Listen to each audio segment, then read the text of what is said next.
जय माता दी। चल चल चल चांदनी भोजी के चल मामा जा लेकर। भाभी है भाजी, please open the door. English मत बोल ना तो जानी कि होई जा चोर। ए भौजी आवा हो।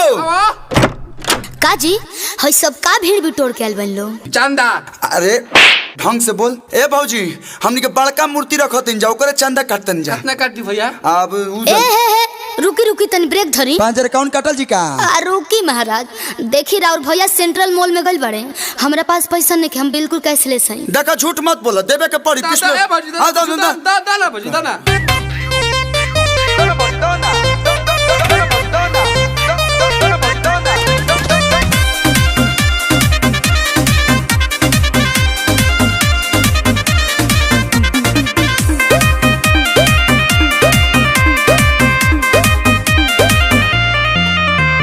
चंदा में धंधा कवन बाड़ कइले, बक्सर से आरा तू बाहर ही लइले। साथ में छपल बा बागी बलिया। अरे चंदा में धंधा कवन बाड़ कइले, बक्सर से आरा तू बाहर ही लइले।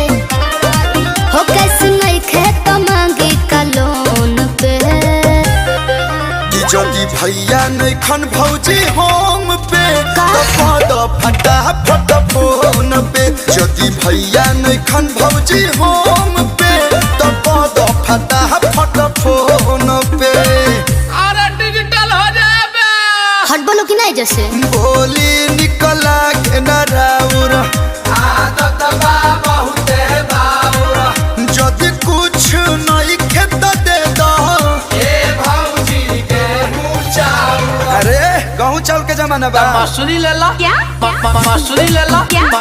मसूरी ले ला। कुछ भी बोलते फूटी कौड़ी नहीं खे को रुपया। अच्छा। सब धरी ले ले बड़े तोहार भैया। बार कोड लेके आइल बानी, असही ना पगल आइल बानी। अच्छा। कॉलोनाइज कोइन भौजी हो खाना बेचैन भौजी।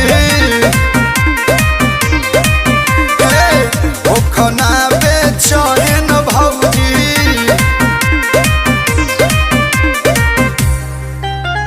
बानी परेशान अब कर जन हराम।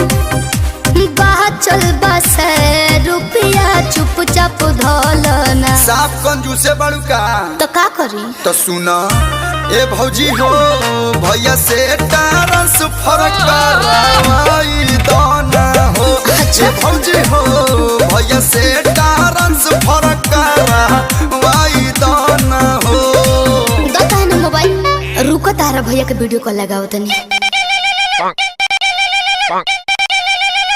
हेलो हाय देखी जी, राउर में दुलरुआ भाई हमरा के परेशान कइले बालो चंदा के नाम पर। हाय नहीं की देते भैया। अरे दे दहो। कितना के रसीद काट दी?